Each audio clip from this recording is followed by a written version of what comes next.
Good morning दोस्तों। कैसे हैं आप सभी लोग?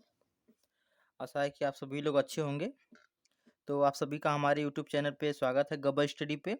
तो कल जो चैप्टर आपको बताए थे हम मैथ की 4 सवाल लाए थे आपको लोगों के लिए। उसके बाद आज फिर है 4 सवाल आज भी है। तो आशा है कि आप सभी लोगों को अच्छा लगा होगा ये सवाल। और आगे देखिए ये सब सवालें हैं जो कि कंपटीशन एग्जाम में काफ़ी ज़्यादा पूछी जाती हैं। तो इन सबको सीखिए और घर पे जितना प्रैक्टिस करेंगे उतना ही आप लोगों के लिए अच्छा रहेगा। ये सवाल तो बस एक फंडा है, उसके बाद घर पे जितना प्रैक्टिस करेंगे उतना ही आप सभी के लिए अच्छा रहेगा। तो देखिए सवाल में क्या पूछा है 125 मीटर ऊंचे एक टावर से एक कार का अवनयन कोण 45 डिग्री है, वह कार टावर से कितनी दूर है? जैसे कि ये देखिए कक्षा 10 के भी बच्चे इसको पढ़ सकते हैं, उन सब में भी है। Time and height and distance का सवाल है ये। इसमें अवनमन कोड एक दे दिया गया है, तो कितने बच्चों को ये नहीं पता है, तो मैं बता दे रहा हूँ अवनमन कोड। जैसे देखिए टावर है 125 मीटर टावर है, तो टावर बना लेते हैं, यहाँ पे बना लेते हैं। ये हमारा हो गया 125 मीटर का टावर, 125 मीटर का ये टावर हो गया हमारा। तो यहाँ से अवनमन कोड एक कार है, यहाँ पे यहाँ पे एक कार है, एक कार है हमारी यहाँ पे। तो अवनमन कोण का मतलब होता है कि ऊंचाई से नीचे, ऊंचाई से अगर नीचे किसी वस्तु पर जो कोण बनता है उसे अवनमन कोण कहते हैं। तो देखिए यहाँ से अवनमन कोण बन रहा है कार के पास, कार के पास बन रहा है। तो हमसे पूछा क्या है, वह कार टावर से कितनी दूर है? तो टावर से दूरी पूछ रहा है, यहाँ से ये वाली दूरी हमसे पूछ रहा है, ये वाली।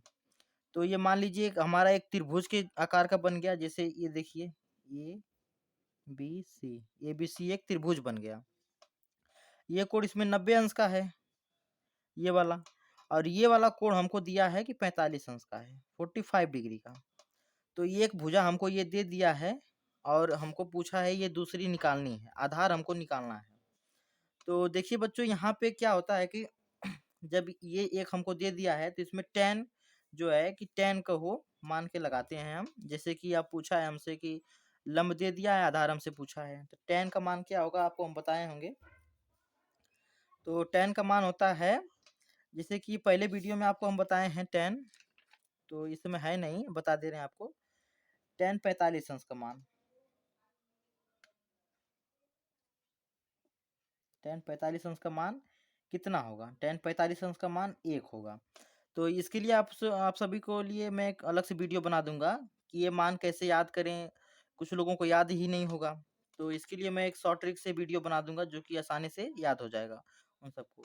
तो ये देखिए टेन 45 अंश का मान 1 है, तो टेन बराबर हमारा होता है, हाँ, तो टेन 45 मान हमारा 1 है। तो ये हमको निकालना है, इसको हम यक्स मान लेते हैं, ठीक है ना। तो टेन बराबर होता है हमारा लंब बटे आधार लंब बटे आधार। आप सभी को मैं छोटी छोटी चीजें बता दिया हूँ पहले से, ताकि आगे कोई दिक्कत ना हो जब मैं बताऊं तो आप सभी लोग देख लेंगे। तो टेन का मतलब होता है कि लंब बटे आधार। लंब हमको दे दिया है यहाँ पे 25, 125 दे दिया है। तो लंब हम टेन 45 अंश हम लेके चलेंगे, क्योंकि ये जो है कोण बना है वो टेन 145 अंश पे ही बना है। तो अब देखिए यहाँ से हमारी सवाल लगेगी, टेन 45 अंश, टेन 45 डिग्री इजकल टू, हमारा हो गया लंब दे दिया है हमको 125, 125 हमको लंब दे दिया है, बटे आधार हमको निकालना है। आधार को हम यक्स मान लेते हैं। उसके बाद ये तो हमारा हो गया पहला स्टेप। और दूसरा स्टेप यहाँ पे क्या है, टेन 45 अंश का मान कितना है? 1, एक यहाँ पे रख दिए हम, बराबर 125 बटे यक्स, ये हो गया हमारा। अब बराबर में जब इस तरह फॉर्मेट आ जाता है तो सीधे सीधे यहाँ पे क्रॉस मल्टीप्लाई कर देते हैं। जैसे कि क्रॉस करके इसका गुणा इसमें कर देंगे, इसके नीचे कुछ नहीं तो इसके नीचे 1 मान लेते हैं। तो यक्स का 1 में गुणा करेंगे तो यक्स आ जाएगा, और 1 का 125 में गुणा करेंगे तो 125 आ जाएगा। तो हमको यक्स की वैल्यू पता करनी थी, यक्स की वैल्यू हमारी लो आ गई 125। यही हमारा आंसर है।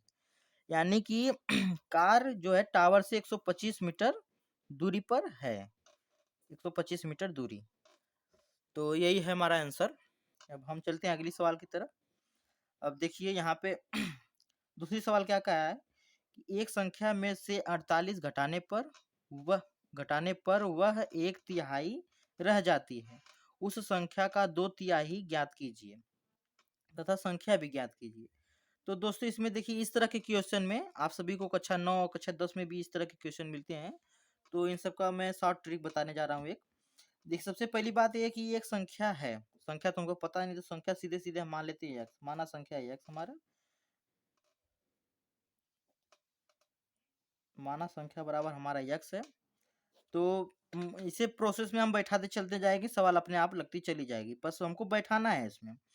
कॉन्सेप्ट अगर बन गया तो सवाल लग गई आराम से। देखिए एक संख्या में 48 घटाते हैं, संख्या तो मान लिया है x में -48 घटा दिए, घटाने पर वह एक तिहाई रह जाती है, यानी कि x में से कोई संख्या है उसमें से हम 48 घटाएंगे तो वह एक तिहाई, एक तिहाई एक चौथाई, इसका मतलब होता है एक तिहाई का मतलब 1/3 होता है। तो बराबर x का ही 1/3 हो जाएगा यहाँ पे। ये हमारा हो गया कॉन्सेप्ट। ये हमारा कॉन्सेप्ट जब हो गया तो हम क्या करेंगे इसमें, तो सीधे सीधा अगला स्टेप हो जाएगा हमारा x - 48 is equal to x/3। ये समझाने के लिए आपको कर रहा हूँ मैं। आप लोग अगर उस तरह जब सवाल में परीक्षा में लगाएंगे तो सीधे सीधे यहाँ पे इसको कर देंगे। तब फिर वही चीज हो गई जो आगे हमने किया था, त्रिक गुणा, त्रिक मल्टीप्लाई हो जाएगा, इसके बटे 1 कर लेते हैं हम समझने के लिए। तो यहाँ पे क्या हो जाएगा हमारा 3x हो जाएगा, -48 का अगर 3 में हम गुणा करेंगे तो 8 3 24 को 4 हो जाएगा हमारा, 4 3 12, 12 2 16, नहीं 12 2 14 हो गया, 144 हो गया हमारा। 144 फिर इजकल टू यक्स का 1 में अगर हम गुणा कर देंगे तो यक्स ही आएगा हमारा। ये तो हमारा हो गया इधर। उसके बाद हम इसको पक्षांतर, पक्षांतर आप सभी को पता होगा, बहुत ही कम कक्षाओं में आप लोगों ने पढ़ा होगा। तो ये देखिए इसको हम यक्स को इधर ले आते हैं और इसको इधर कर देंगे, तो इधर हो जाएगा हमारा 3x, ये हमारा प्लस में, इधर आ जाएगा तो माइनस में आ जाएगा, तो माइनस यक्स इजकल टू, ये हमारा इधर माइनस में तो बराबर की उस साइड जाएगा तो प्लस में हो जाएगा, तो 144 हमारा प्लस में आ गया। जब इधर हम इसको घटाएंगे तो 3x में से x घटाएंगे तो हमारा इधर हो जाएगा 2x इजकल टू हो जाएगा हमारा 144। तब इसको अगर हम काटेंगे तो सीधे सीधे हम इसको लिख सकते हैं, अगर इधर कोई चीज गुणे में है तो बराबर की उस साइड जाएगी तो भाग में हो जाएगी, सबको पता है। तो 144/2, इसको काट देंगे, 2 सत्ते 14, 2 दूनी 4, 2 1 2, तो हमारा x बराबर आ गया 72। यही हमारी संख्या है। तो आप अगर चाहते हैं इसको उत्तर की जांच भी कर सकते हैं इससे, जैसे कि ये पहला इक्वेशन हमारा बना था,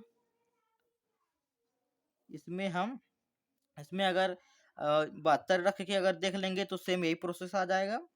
तो अभी ज़्यादा व्यवस्था है नहीं, तो आप समझ लीजिएगा कि उत्तर हमारा ये आ गया है। तो इससे हमसे पूछा क्या सवाल में, और चीज़ पूछा है, संख्या तो हमने ज्ञात कर ली, उस संख्या का 2/3 ज्ञात कीजिए, यानी जो संख्या है उसका 2/3। तो 2/3 का मतलब यही है कि संख्या का 2/3 यानी 2/3। तो संख्या हमारा 72 है, 72 का 2/3 2/3, फिर वही चीज हो गई काटने की, तो काट देंगे यहाँ से 3, ये 3 से कट जाएगा, क्योंकि अगर आप लोग देख लीजिए 3 से काटने का शॉर्ट तरीका, जो संख्याएं दी हैं उन संख्या को आपस में जोड़ने पर 3 के मल्टीपल में हो, यानी कि 3 से कटता है वह, तो वो 3 से कट जाएगा। जैसे कि ये देखिए 7 और ये 2, 7 2 9 हो गया, 9 हमारा 3 के पहाड़ा में आ जाएगा, तो ये 3 से कट जाएगा।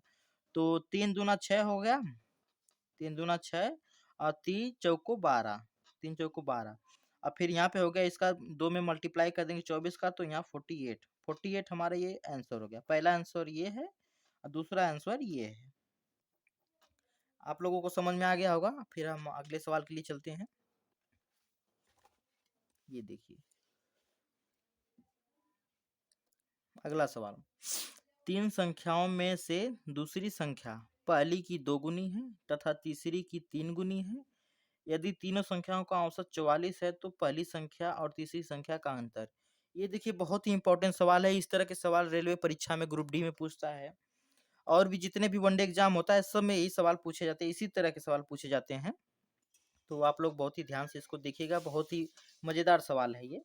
देखिए, अब जैसे देखिए इसमें क्या-क्या है, 3 संख्या हैं। पहले हम 3 संख्या लेते हैं, मान लीजिए ए हो गया, पहली संख्या ये हो गया, दूसरी संख्या ये हो गया, तीसरी संख्या। 3 संख्याएँ हैं। इसमें क्या कहा है कि पहली संख्या 2 गुनी है, दूसरी संख्या पहली की 2 गुनी है। यानी दूसरी संख्या तो अगर 2 होगी, मान लीजिए पहली दूसरी संख्या 2 है, तो पहली संख्या हमारी 1 होगी। जैसे कि कहा है इसमें, दूसरी संख्या पहली की 2 गुनी होगी। यानी कि दूसरी जो संख्या है वो पहली की 2 गुनी होगी। पहली अगर 1 होगी तो दूसरी 2 होगी। और उसमें अगला क्या कहा है, तथा तीसरी की 3 गुनी है। यानी कि पहली कोई संख्या कहा नहीं है, तो यही कॉन्सेप्ट है कि दूसरी संख्या पहली की 2 गुनी है तथा दूसरी संख्या ही तीसरी की 3 गुनी है। तो तीसरी की 3 गुनी है, तो 3 गुनी तो है ये भाई पहले, लेकिन किसकी है, तीसरी संख्या की। तो तीसरी संख्या हमारी भी 1 होगी। जब ये 1 होगी तभी ना इसकी 3 गुनी होगी ये। तो ये हमारा हो गया सीधे सीधे रेशियो। रेशियो आपने पढ़ा होगा औसत, तो हम औसत से इसको निकालेंगे। ये हमारा ट्रिक है जो औसत से निकालेंगे। तो ये हो गया हमारा। अब देखिए कि भाई बी तो 2 बार आ जा रहा है, ये हमारा 1 है, सी भी 1 है, लेकिन बी हमारा जो है 2 बार आ जा रहा है। तो इन दोनों को आपस में संतुलित करने के लिए हम क्या करेंगे कि 3 है इधर, 3 के आगे हम 3 से गुणा कर देते हैं और 2 के आगे हम 2 से गुणा कर देते हैं। तो ये हमारा हो गया, बैलेंस बराबर हो गया। तो अब सी का मान क्या है, 2 का 2 हो गया, आपस में इन दोनों का गुणा कर देंगे। फिर 2 तिया 6 हो गया इधर, और यहाँ से 3 एक का 3 हो गया। तो ये हमारा हो गया, ये हो गया, ये बी हो गया, ये सी हो गया। ये नया रेशियो हमारा बन के तैयार हो गया। पहले तो हमारा बी 2 बार था, इसके वजह से हम कंफ्यूज थे कि कैसे करेंगे। तो अब हमारा बी भी 1 हो गया है। अब कहा क्या है सवाल में कि यदि तीनों संख्याओं का औसत हमारा 44 है, तो पहली संख्या और तीसरी संख्या का अंतर क्या है।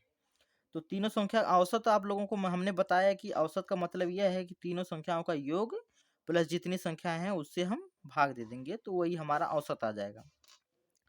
तो हम समझने के लिए यहाँ पे x कर देंगे, समझने के लिए बस यहाँ पे भी x कर देंगे, यहाँ पे भी x कर देंगे। तो हम यहाँ पे क्या करेंगे, यहाँ पे 3x जोड़ देंगे तीनों को, प्लस 6x प्लस 2x। ये हो गया हमारा, बटे 3 संख्याएं हैं, तो हम यहाँ पे 3 लिख देंगे। बराबर में हमारा तीनों का औसत दे रखा है 44। 44 यहाँ पे हो गया। फिर वही हमारा तिर्यक गुणा यहाँ पे आ गया। तो तिर्यक गुणा करने के लिए ये कट कुट का निशान मत समझिएगा, ये तिर्यक गुणा है। तो इसके नीचे 1 है, तो 3 का गुणा 44 में हो जाएगा हमारा, और 1 का गुणा इसमें, तो ये वही रह जाएगा। किसी भी संख्या का अगर 1 में गुणा होता है तो सेम संख्या ही रह जाती है। तो यहाँ पे हो गया 3x हमारा हो गया, plus 6x plus 2x is equal to, इसका इसमें गुणा हो जाएगा तो 4 तिया 12 का 2 हाथ में लगा 1 का, 4 तिया 12 1 13, 132 हमारा ये आ गया।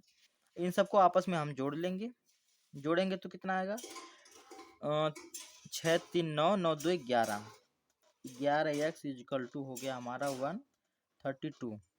फिर वही चीज़ है, यहाँ पे आप लोगों को मैं सॉल्व करके पूरा बेहतरीन तरीके से बताता जा रहा हूँ। परीक्षा में आप लोग बस सॉर्ट करने का तरीका ढूंढिएगा। x इजिकल टू हो जाएगा हमारा 132/11। जब आप इसको काटेंगे तो ये हो जाएगा 11 कितने 11, 11 दूनी 22। तो x बराबर हमारा आ जाएगा 12, x बराबर आ जाएगा हमारा 12। तो यही हमको x ज्ञात करना था। अभी जब ये तो हमारा एक रेशियो था, अब संख्या तो हमको अभी पता चली है, तो हमको पूछा क्या है, पहली संख्या और तीसरी संख्या। तो पहली संख्या ये है हमारी और तीसरी संख्या ये है। तो x का मान हमको पता चल गया, तो पहली संख्या में x का मान हम रख देंगे अगर, तो 3 गुणे 12 हो जाएगा, ये हमारा हो गया पहली संख्या।